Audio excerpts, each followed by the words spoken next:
leçon numéro 1, ne jamais lire un livre quand on fait une présentation sans lui donner le titre.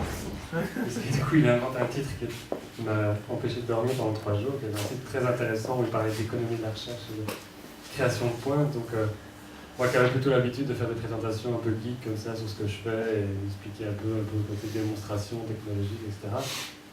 En fait, quand je dis ça, c'est un peu une blague, parce que c'est très opportun de le faire, en fait, puisque ça m'a obligé à me poser des questions un tout petit peu plus générales par rapport à ce que je fais.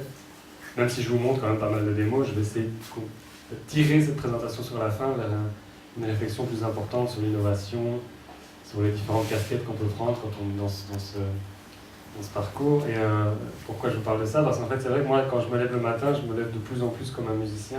C'est comme ça que je me considère de plus en plus.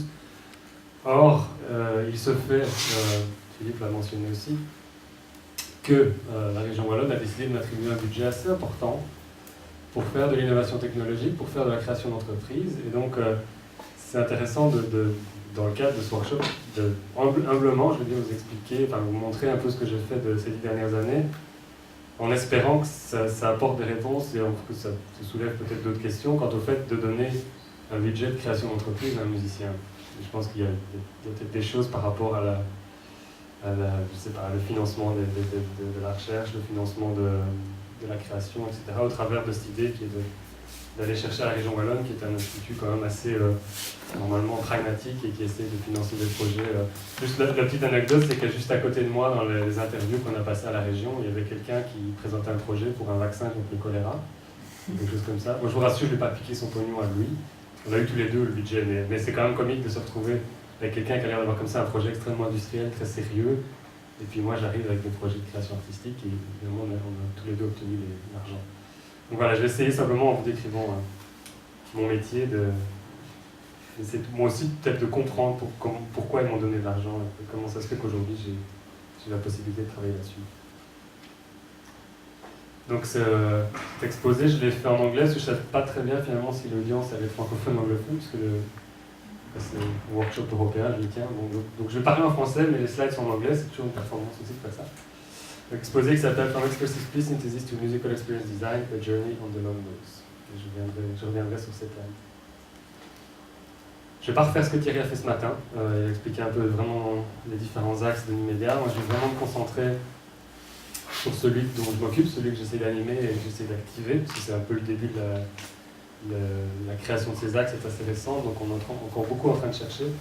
Donc derrière Performative Media, donc média performatif, il y a pas mal de projets, comme vous pouvez le voir sur la droite, des projets d'écran interactif, des projets de classe musicale numérique, des projets de capteurs, des projets dans le théâtre, des projets dans les instruments de musique augmentés, des projets dans la création d'instruments de musique, des projets dans ce qu'on appelle les conversions de modalités, donc conversion du visage vers la parole, des choses comme ça, des projets avec des guitares, des projets avec des iPads. Il y a énormément de choses qui touchent en fait à une idée que moi j'essaie de vouloir un peu une idée de rassemblement qui est vraiment cet intérêt pour ce qu'on appelle le contrôle moteur. Donc c'est la manière dont les gens appréhendent la manipulation des choses et l'interaction avec le monde extérieur, le contrôle moteur humain, et comment ces facultés que nous avons se connectent à différents médias d'expression, qui peuvent être l'image, le son, la vidéo, ou toute autre forme de médium d'expression. Et donc avec cet élément vraiment entre les deux, qui est de se poser la question de comment on connecte l'être humain à ses capacités, à ses outils d'expression. Ça c'est vraiment la thématique de recherche. Alors moi, à l'intérieur de ça, je vous le disais au début de l'exposé, si je devais faire un slide de curriculum vitae, ce qui m'intéresse, c'est vraiment le son. Ça a toujours été le son. Depuis 25 ans, c'est la musique et le son. Carrière de musicien qui ne marche pas trop mal sur le côté et intérêt énorme pour l'outil informatique. Et donc, mon boulot essaie vraiment de fusionner en permanence ces deux aspects. Voilà, donc on ne fait pas que du son dans ce groupe de recherche, mais c'est vrai que moi, dans ma sensibilité première, il y a vraiment celle de la musique qui va se retrouver tout au long des travaux, je vais expliquer. Donc, ces travaux ils ont commencé en 2004-2005, où je suis arrivé ici, avant Numédia, avant toute forme de réflexion de l'université. C'était même avant l'université de Mons, en fait, avant toute forme de réflexion de la Polytech, ou en tout cas historiquement, il y avait des travaux de Todor Todorov à la Polytech qui dataient du début des années 90, puis qui ont été arrêtés. Et donc quand moi je suis arrivé, il y avait eu une perte, en fait, on n'avait vraiment plus aucun projet qui touchait à la musique ou aux arts numériques de manière générale. Donc je suis arrivé dans le labo avec cet environnement-là, et dans l'idée, moi, de reprendre ça et d'essayer de réintéresser les ingénieurs à la musique. On doit toujours essayer de s'insérer un peu dans ce que les gens font, donc j'ai essayé de faire coller ça à une thématique qui était très en vogue à l'époque, qui était la synthèse de la parole et du chant. Et donc, c'est là-dessus que j'ai commencé. Donc, c'était quoi le contexte à l'époque? C'était qu'on venait historiquement d'une recherche en synthèse de la parole qui était un laboratoire d'exploration. Je ne sais pas si vous connaissez un peu les laboratoires Bell dans l'histoire des technologies, mais c'est un peu ça fait un peu penser aux numédiaires de l'époque. Hein. C'est quand vous regardez le laboratoire Bell dans le milieu du XXe siècle, on se rend compte qu'il y avait énormément d'artistes qui gravitaient autour de ce laboratoire. Alors, avant même l'émergence de la Silicon Valley, etc. De l'autre côté, il y avait déjà pas mal d'activités transdisciplinaires, en fait. Et cette petite vidéo illustre, en fait, l'émergence de la synthèse vocale comme une forme de recherche, mais aussi comme une forme d'art, parce qu'en fait, c'est marrant, les gens qui devaient manipuler ces machines étaient finalement des performeurs, quoi. Ils devaient apprendre à utiliser un nouvel instrument, et c'est au travers de ces instruments qu'ils réalisaient ces espèces de shows un peu kitsch, que je vais vous montrer ici. Donc on a ici un scientifique qui explique, assisté de sa performeuse, comment on se servait d'une machine qui parle. Document historique. Attendez, je vais un peu ça.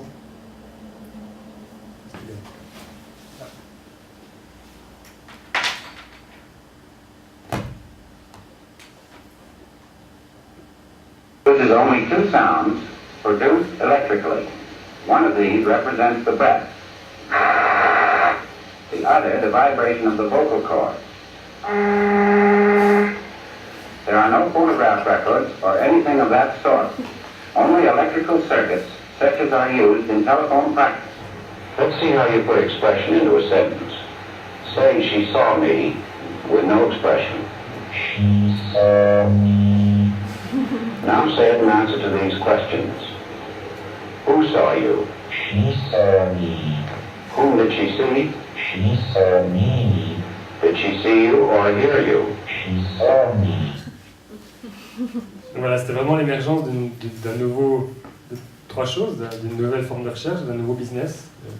La parole à l'époque n'était pas une industrie, ça l'est devenu. Et d'une nouvelle forme d'art aussi. C'est-à-dire qu'il y a énormément, si on retourne dans l'histoire de cette époque-là, il y a énormément d'artistes qui ont commencé à écrire pour des machines parlantes artificielles. C'est toute l'émergence de l'informatique musicale aussi, c'est la même époque. Hein. Quand on regarde les grands noms de l'informatique musicale comme Max Matthews, ils étaient en fait dans le giron des gens qui faisaient ça aussi.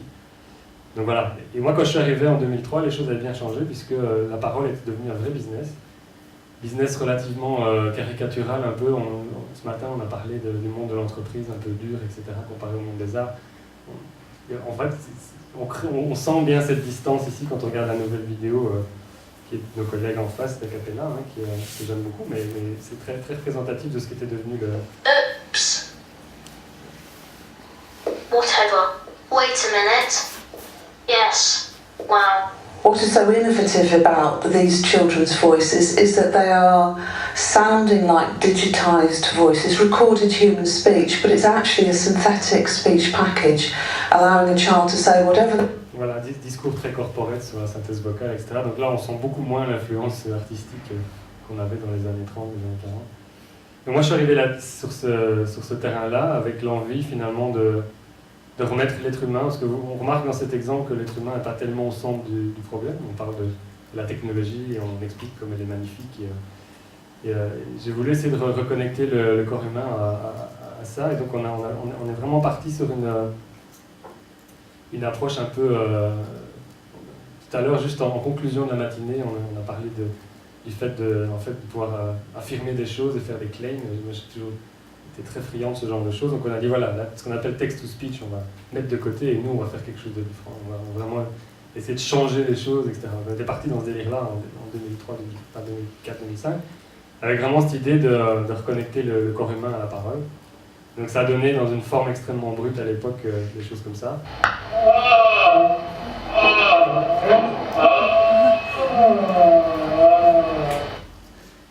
Et ce je vais après, puisque je suis déjà en train, je pense, de perdre du temps sur la demi-heure qu'on m'a attribuée, je vais aller très vite après dans l'évolution des choses. Mais il y a quelques étapes.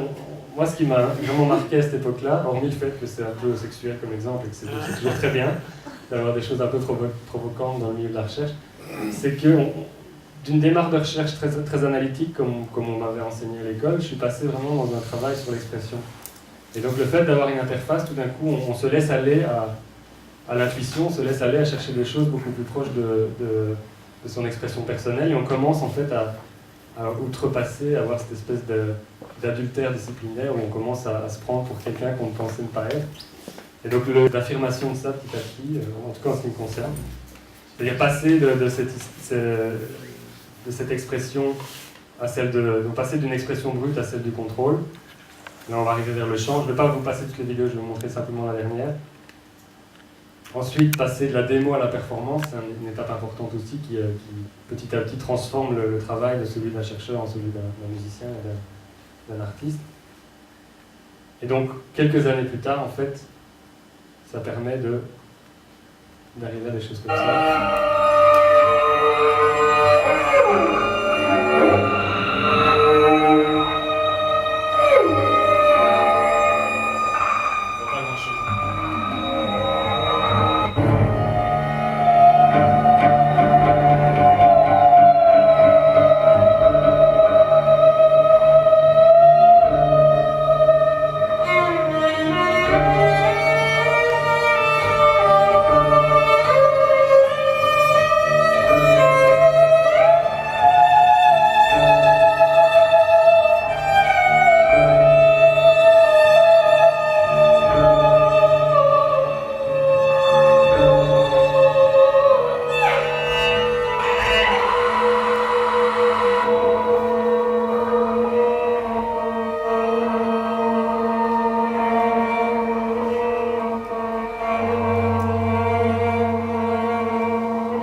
Je rappelle que le petit chauve à droite est toujours payé par un institut de recherche pour faire ça.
Donc, ce qui est intéressant, c'est de...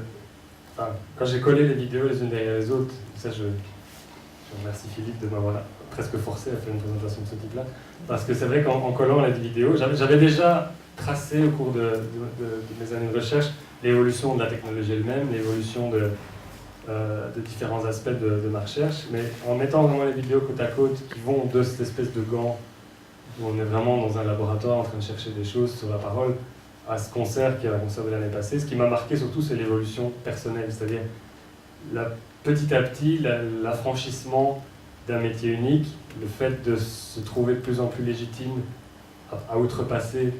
En ingénieur, on vous apprend énormément à rester sur une ligne assez claire, voilà, vous allez résoudre des problèmes techniques, etc.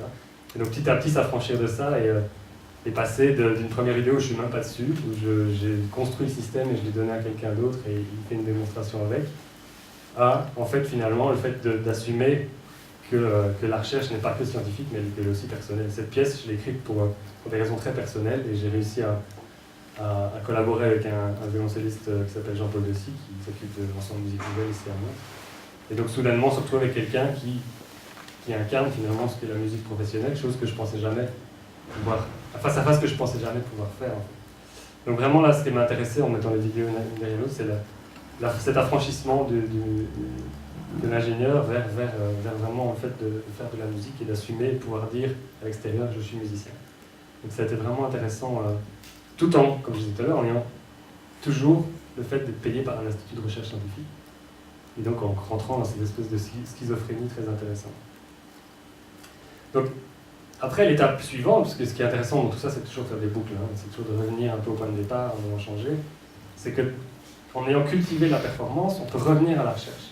C'est-à-dire que toutes ces recherches ne m'ont pas juste servi de thérapie psychologique, elles ont aussi permis d'ouvrir un champ qui était inexistant au début, qui est le champ vraiment de l'étude de la voix sous un nouvel angle, cette étude de la voix sous l'angle qu'on appelle performatif, c'est-à-dire que par exemple ici vous avez à gauche des recherches assez intéressantes qui ont été menées pendant mon postdoc à Vancouver, où on étudiait l'impact du contrôle en temps réel d'une bouche, c'est un modèle 3D d'une bouche, contrôlée par un instrument de musique, qui, là j'ai coupé le son parce que c'est pas la partie la plus intéressante pour l'instant, mais qui parle et qui prononçait des voyelles et des articulations, et d'essayer de comprendre comment les gens développent des stratégies pour communiquer avec un instrument plutôt que de communiquer avec leur voix.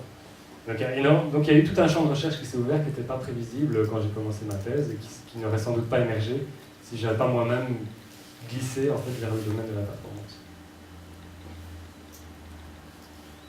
Voilà, donc ça c'est la première partie. Je ne sais pas où j'en suis au niveau du temps. Ça va, ça va ? Donc vraiment, comment en partant d'une thématique comme la parole expressive, en glissant vers le milieu musical, finalement on ouvre des nouveaux champs et on se repositionne uniquement comme chercheur. C'est intéressant. À partir de là, j'ai commencé à comprendre que cette boucle-là fonctionnait. J'ai essayé de pousser les choses plus loin. Et je suis parti en fait vers une discipline qui s'appelle le Musical Experience Design, donc design d'expérience musicale. Je suis parti dans cette direction-là sur base d'un constat assez intéressant, parce que vous avez vu que j'ai fabriqué énormément d'instruments de musique sur ce chemin-là de l'interaction avec la voix. Et la première chose que je me suis rendu compte comme musicien, c'est qu'en fait, le fait de faire de la musique, parce que finalement on revient au cœur de l'action qui est de faire de la musique, est le siège d'un paradoxe assez intéressant. C'est que d'un côté, on cherche, à titre individuel, on cherche le contrôle, c'est ce que n'importe quel musicien va vous dire, ce qui est important, c'est le contrôle. On cherche à être parfait, on cherche à faire le geste parfait, à faire le geste reproductif. Et en même temps, en tant qu'expérience sociale, en tant qu'expérience de groupe, le fait de faire de la musique, je dis pas c'est, mais en tout cas pour moi, c'est l'inverse. C'est le fait d'être capable, à un moment donné, en tant que groupe, de perdre le contrôle social, c'est-à-dire de partir dans une dimension qui n'est plus celle de simplement s'asseoir et discuter, d'aller vers quelque chose de plus expressif ensemble. Que moi j'associe, en tout cas quand je discutais avec mon étudiant à Vancouver, je dis mystique for the chill. Donc on cherche le processus, on cherche vraiment ce moment où on dépasse la condition conversationnelle classique, on va vers quelque chose de très émotif en tant que groupe. Donc il y a ce paradoxe intéressant entre le contrôle et la perte de contrôle. Et en réobservant un peu la recherche dans laquelle j'ai navigué pendant quelques années, c'était intéressant de se rendre compte que et le sens du contrôle et celui de la perte de contrôle en groupe étaient des choses assez confuses. C'est-à-dire les gens ont développé des nouveaux instruments, mais en même temps, pas forcément avec une répétabilité. Les instruments numériques, en fait, les instruments de musique contemporain étaient parfois extrêmement difficiles à manipuler, extrêmement difficiles à ne serait-ce que comprendre. Donc les performances n'étaient pas du tout reproductibles. Et d'un autre côté, tous les gens qui s'intéressaient aux dynamiques collectives, donc que ce soit les performances participatives, etc. En art numérique, on a beaucoup vu ça arriver aussi. Le fait d'impliquer le public, d'impliquer un grand nombre de gens dans la performance, pour moi en tout cas, n'étaient pas forcément des gens qui étudiaient cette perte de contrôle de la manière la plus efficace, puisqu'ils considéraient que la perte de contrôle, c'est parfois aussi un peu se perdre dans l'installation, dans le dispositif qu'on met à disposition. Or, pour tous ceux qui font de la musique, qui font des performances musicales en groupe, il y a une sensation, quelque chose de difficile à expliquer, de cette perte de contrôle, mais qui n'est pas liée au fait de se paumer complètement et d'un moment donné ne plus comprendre le lien entre ce qu'on fait et la dynamique collective. Donc je me suis rendu compte de ça, et de ça est née l'idée en fait, de créer des instruments de musique pour les dynamiques sociales, pour le fait d'étudier les co-créations de groupe. Et c'est à cette époque-là qu'on a en fait qu'est née l'idée de rassembler des instruments chantants et de faire une chorale. Ça, c'est les tout premiers essais.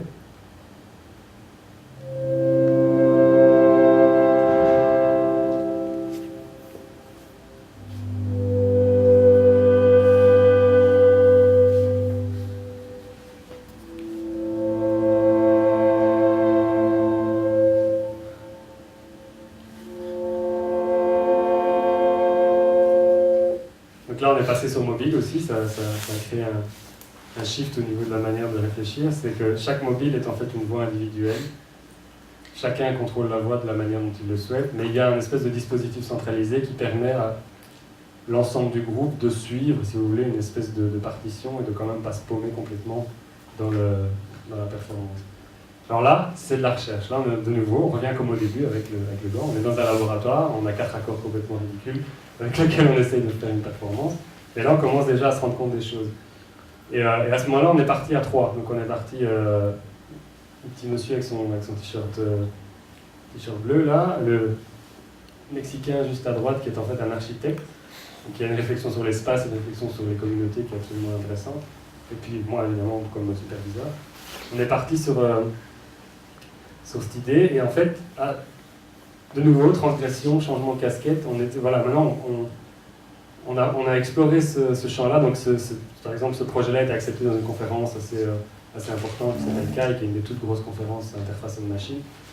On a exposé, on a montré les choses, voilà. La partie recherche, on avait l'impression qu'on était un peu arrivé à un seuil, et donc la phase suivante, ça a été tous changer de casquette. On est devenu musicien, on a transgressé complètement le milieu de la recherche. On est parti avec ce projet-là dans un projet totalement musical qui s'appelle Vox Tactum, qui est un projet d'ensemble. Et on a recruté au passage une autre personne qui nous a rejoint, 2 autres personnes qui nous ont rejoints. Donc ça reste une petite équipe. On parlait de flexibilité tout à l'heure et d'équipe légère. Tout ce dont je vous parle a été construit avec des équipes entre 1 et 3 personnes, 4. Donc on est là, voilà, shift complet, on part vers l'idée de créer un ensemble de musique et de ne plus finalement s'intéresser qu'à la recherche, mais également de faire des scènes avec ce concept de quatuor de téléphone et de faire des concerts. Donc je vous montre comment ça sonne quand on a en fait ici une pièce qui a été composée par la demoiselle ici, qui tout d'un coup devient une pièce qu'on va jouer sur scène.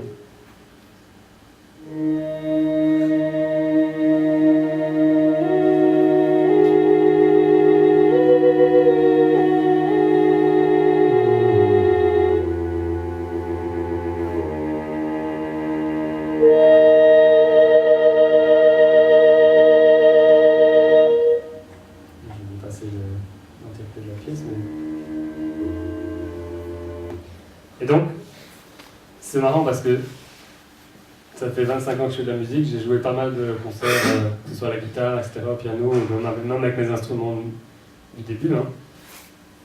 Et j'ai jamais fait autant de concerts que ceux avec ce format-là.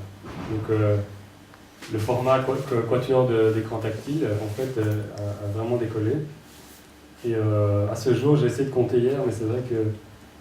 Donc toujours à 3, hein, donc on est toujours à 3 en train de designer les logiciels, les concepts, écrire la musique. Voilà, 3 personnes qui en permanence vont changer de casquette entre chercheurs, développeurs et musiciens, et aussi la partie production de concerts, etc. J'ai compté, je pense qu'on a joué en 2012 à 4 villes confondues dans le monde, plus d'1 fois par mois cette pièce. Ce qui, pour le milieu, on va dire, des arts issus de l'académique, est beaucoup. Quand on est dans un travail temps plein sur une production, c'est pas énormément, il faut jouer 12 fois la performance sur une année. Mais quand c'est pas, entre guillemets, à temps plein, on est quand même chercheur, on doit écrire des papiers, on doit, voilà. Avoir 12 performances en 2012, ou 11 ou 12, je sais plus, dans 4 villes, c'est quand même pas commun, et rassemblant, je pense que j'avais compté de nouveau hier, fédérant 19 musiciens qui se sont joints à cette expérience-là. Donc il y a en fait plus de 3 quatuors complets, c'est presque 4 quatuors complets qui tournent avec ce projet-là, et qui soumettent dans des festivals, etc. On a gagné un prix à Georgia Tech avec ce projet-là. Donc voilà, c'est intéressant de se rendre compte que là, c'est vraiment la partie performative et musicale qui avait pris le dessus à ce moment-là. Et du coup, rechangement de casquette, puisqu'on est dans cette idée de transgresser toujours, c'est qu'on s'est dit, si ça marche sur scène, ça va marcher aussi pour le grand public.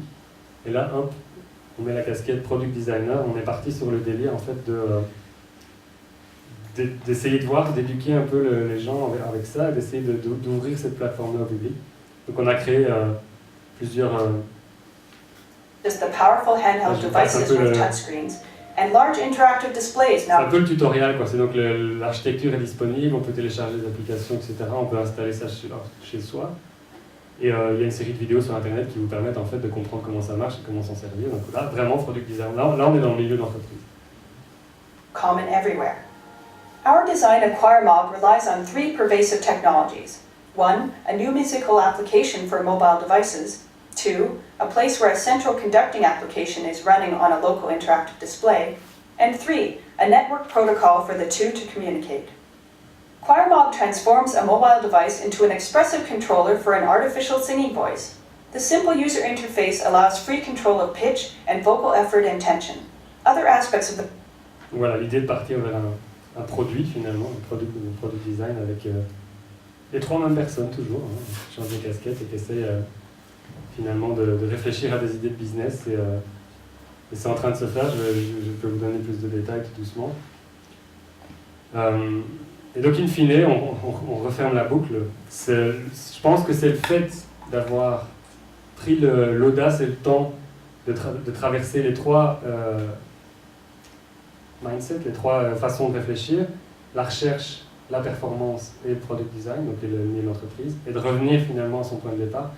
C'est vraiment ça qui a de nouveau fait émerger des outils, ces outils-là sont gratuits, hein, c'est du code source libre, etc., mais qui sont des outils accessibles au milieu artistique, accessibles au milieu de l'entreprise, accessibles au milieu de la recherche. Ces outils-là n'auraient jamais existé sous cette forme-là, en tout cas, sans doute avec beaucoup moins d'intégration des problématiques réelles qu'on peut rencontrer dans ces différents milieux, si on n'avait pas fait vraiment cette boucle, et si on n'avait pas osé, même si on n'a peut-être pas été les meilleurs dans chacun des points, mais c'est encore un autre débat sur l'excellence et sur la spécialisation. C'est vraiment la circulation entre les 3 problématiques qui a permis à ces outils-là d'exister. Et donc, par exemple, ici, pareil, je peux vous passer les vidéos plus tard si vous le souhaitez, mais c'est pas très explicite quand on les voit comme ça. C'est en fait un outil qui permet de faire ce qu'on appelle du sound mosaïking. Donc, on vient dessiner un espace de son et on le parcourt en temps réel. C'est avec ça que sont construites les voix aujourd'hui dans les performances qu'on fait. Donc on construit vraiment un espace sonore qu'on va parcourir, etc.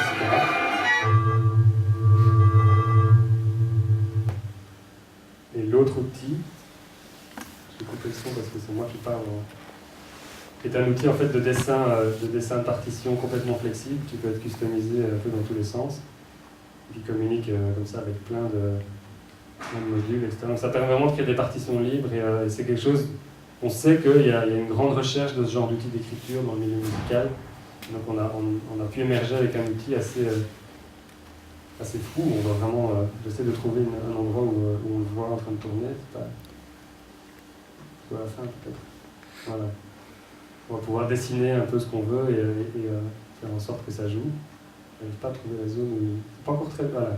On peut vraiment dessiner des trucs fous comme ça et utiliser ça comme élément de scénographie au niveau musical. Donc voilà, tout ça, je pense pas que les 3 personnes dont j'ai parlé depuis le début n'auraient jamais abouti à ce genre d'outil si on s'était assis dans notre bureau de chercheur en disant on va créer l'outil de demain qui permet d'écrire. Donc il y a vraiment l'intérêt d'avoir mis les pieds dans les 3 disciplines qui étaient importantes. Et donc voilà, ça m'amène à demain. En fait, demain, on va montrer dans le cadre de l'Ars Musica. Donc cette installation déjà, avec l'outil de griffonnage et avec le téléphone, a été montrée à City Sonics, la dernière édition de City Sonic pour les 10 ans. Et demain, Ars Medical a toute nouvelle version avec de nouveau des logiciels complètement nouveaux qui sont issus de tous ces voyages un peu dans toutes les disciplines. De nouveau, va être montré demain dans le cadre d'Ars Medical à laquelle. Voilà, et donc juste pour conclure, j'ai essayé de faire juste une légère réflexion sur ma façon d'envisager le métier que je fais depuis 10 ans. Et en fait, pourquoi un voyage journey on the long nose, pourquoi un voyage sur le long nez, ça ne sonne pas très bien en français. Il y a en fait un modèle dans tout ce qui est les théories de l'innovation, et je ne veux pas non plus pousser trop de théories ici, c'est pas l'objectif, mais il y a un truc intéressant. Tout ce qui est la créativité et l'innovation, il y a un truc qu'on appelle la long tail qui existe depuis longtemps, qui est une manière de quantifier la manière dont certaines idées innovantes continuent à être rentables sur le long terme, etc. Bon, je ne m'embête pas avec ça. Et il y a certains designers qui sont arrivés avec l'idée inverse qu'on appelle le long nose, qui est principalement poussé par un chercheur qui s'appelle Bill Buxton, qui a entre autres contribué à l'invention de la souris et de l'écran tactile, donc c'est quand même pas mal non plus comme innovation technologique. Et qui explique qu'en fait les projets innovants suivent tous plus ou moins la même courbe, qui est de commencer avec une invention, des ajustements, et puis ensuite seulement à ce moment-là ça explose. Mais ce qui est intéressant il a analysé ça pour un grand nombre de technologies même numériques. Il y a une constante de temps importante qui est le fait qu'entre l'invention et le moment où ça commence à décoller, il se passe en général, il a prouvé ça sur des choses comme justement l'interaction avec la souris, l'interaction avec l'écran tactile, les technologies réseau, etc. Tous des trucs extrêmement fondamentaux du monde dans lequel on vit. Il y a une constante de temps qui est assez incompressible entre 10 et 20 ans. Donc on pense qu'à partir du moment où on a une nouvelle idée, on va très vite, et alors c'est toutes ces idées maintenant d'incubation, etc., où on veut mettre justement des industriels, des scientifiques et des chercheurs dans un petit local souterrain, et on essaie de faire en sorte que dans 6 mois, ils aient une super idée qui rapporte plein d'argent. Mais en fait, quand on observe tout ça de très loin, on se rend compte que de l'invention au moment où ça explose, souvent, il y a une période de temps de 10 à 20 ans. Ce qui veut dire que la manière dont il le formulait est intéressante, c'est-à-dire que si on regarde aujourd'hui, 100% des technologies qui vont conduire à des révolutions dans 10 ans sont déjà là depuis 10 ans. Et la chose que je veux dire avec ça, c'est que du coup ça calme un peu par rapport à l'envie de vitesse et à l'envie de toujours accélérer. Ça se vérifie toujours dans les technologies informatiques et numériques. Ça veut dire que quelque part, l'art, en tout cas moi la manière dont j'ai eu d'utiliser la performance scénique et le message artistique dans mon travail, contribue à faire avancer les choses sur cette espèce d'immense plateau sur lequel on n'est pas on n'est pas sûr du tout à quel moment ça va vraiment devenir rentable, et je mets des guillemets parce que c'est vrai que c'est pas uniquement une rentabilité en termes d'argent, c'est simplement une rentabilité aussi en termes du fait que l'activité se continue, etc., d'avoir des preuves que ça marche. Moi, à mon avis, je pense que je suis quelque part là, vraiment sur le plateau de départ, et je ne m'inquiète pas du fait que demain, je ne vais pas devenir milliardaire avec mes idées, et que voilà.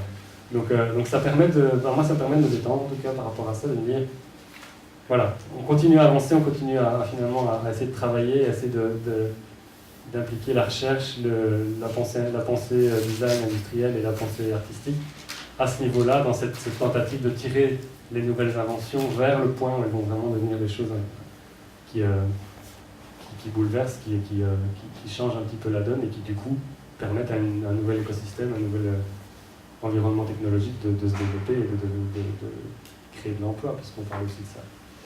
Alors, juste pour vous donner l'anecdote, c'est que c'est exactement comme ça qu'a fonctionné l'invention de l'écran, qu'on appelle l'écran capacitif, donc qui a révolutionné aujourd'hui le milieu de l'informatique. On prédisait une saturation complète de l'utilisation de l'ordinateur il y a, je sais pas, 10-15 ans, et puis en fait, avec l'arrivée des tablettes et des choses comme ça, ça a redécollé, et maintenant c'est en train de dépasser de loin le business de l'ordinateur classique. Les gens qui ont inventé ça, pas l'iPad, hein. L'iPad c'est un produit, c'est une agrégation de technologie, mais les gens qui ont inventé le multitouch, ce sont des musiciens. C'est dans un désir original de créer une espèce d'instrument percussif avec énormément de responsiveness, enfin, avec une réponse assez expressive, etc. Donc c'est un processus artistique fondamental de la performance scénique numérique de l'époque. L'écran tactile date du début des années 80, donc on était vraiment en plein dans cette explosion des performances électroniques, etc. C'est vraiment un groupe de chercheurs musiciens qui est venu avec l'idée de l'écran capacitif, qui aujourd'hui 20 ans plus tard, on vérifie la constante de Buxton, 20 ans plus tard, en fait, a révolutionné l'informatique. Donc voilà, il faut être patient, c'est un peu ça le message. Tout ça pour dire quoi? Oui, donc j'ai identifié quelques types d'applications où je pense que dans les années qui viennent, ce qu'on fait ici dans le labo de machines qui parlent, des machines avec une voix, on s'est rendu compte que la fabrication d'instruments de musique, malgré tout, est un business qui est assez florissant. Je crois que c'est... j'avais les chiffres à un moment donné, qu'il y a vraiment moyen de s'insérer aussi là-dedans et d'avoir de l'innovation au niveau de l'instrument de musique. Ce que j'appelle la médiatique puppetry. Donc c'est l'idée, en fait, on parlait de ça à la pause, c'est vraiment l'idée d'être capable, au travers de l'interaction avec une machine, de mieux comprendre les interactions entre les êtres humains. Donc si vous êtes capable à un moment donné, et c'est ce que fait le puppetry, ça veut dire marionnettiste, vous êtes capable d'animer un objet inerte, comme une marionnette, ou après on peut décliner ça au niveau des médias numériques, vous comprenez un peu mieux ce qui fait en sorte qu'on considère que les choses sont vivantes ou pas. Et donc in fine, vous comprenez mieux la communication entre les gens. Donc ça, c'est vraiment quelque chose qui, à mon avis, dans les 10 prochaines années, va permettre à pas mal de gens d'avancer, j'espère. Dernière application, ce sont tout ce qui est les systèmes engaging ecosystem, donc les systèmes sociaux, en fait, hein, les technologies qui facilitent et qui font le rôle de médiation au niveau des groupes et des interactions sociales. Voilà, et donc si j'avais juste deux choses à simplement, c'est pas des conseils, c'est simplement des sensations personnelles par rapport au boulot que j'ai fait depuis 10 ans, à formuler, ce serait d'une part de dire que l'art est une forme légitime de recherche, ce qui dans ce genre de bâtimentier est quelque chose d'assez difficile à entendre encore. Donc on a cette espèce de recherche rigoureuse scientifique, mais je crois que l'art a sa place dans un institut de recherche, et c'est ce que j'essaie de prouver depuis 10 ans. Et le pendant de ça, c'est que je pense que, en tout cas, moi je l'ai ressenti dans l'activité de fabrication d'instruments. Je pense que le fait de fabriquer des outils, le fait de créer des choses utilisables par d'autres, et donc on peut étendre ça au design industriel et à la recherche et développement, et finalement, en tout cas pour moi, peut s'apparenter à une forme d'art aussi. Et donc le fait de fabriquer un écosystème comme QuireMob que vous avez vu, où les gens peuvent arriver, interagir avec des téléphones, j'ai pas l'impression d'avoir fait, en faisant ce projet-là, simplement une espèce de délivrable technologique que quelqu'un d'autre va utiliser. J'ai essayé de placer ma propre vision du monde, mon propre message, mon propre claim, au travers de l'outil. Donc je reviens très fort à une forme d'artisanat finalement, c'est-à-dire que c'est essayer de s'exprimer au travers de la création d'un objet, au travers de la création d'un outil. Voilà. Est-ce qu'il y a des réactions, questions? Moi je me demandais, comme tu as eu une aide de la région Wallonne pour faire ta spin-off. Ouais. Comment est-ce que c'est simplement une forme d'exploitation de choses que tu as déjà recherchées et appliquées, ou bien est-ce que c'est un financement complémentaire? Est-ce que, au contraire, il y a des choses que tu vas inclure dans ta recherche parce que tu es aussi une spin-off? Alors tu vois, quel est le maillage avec cette autre logique finalement?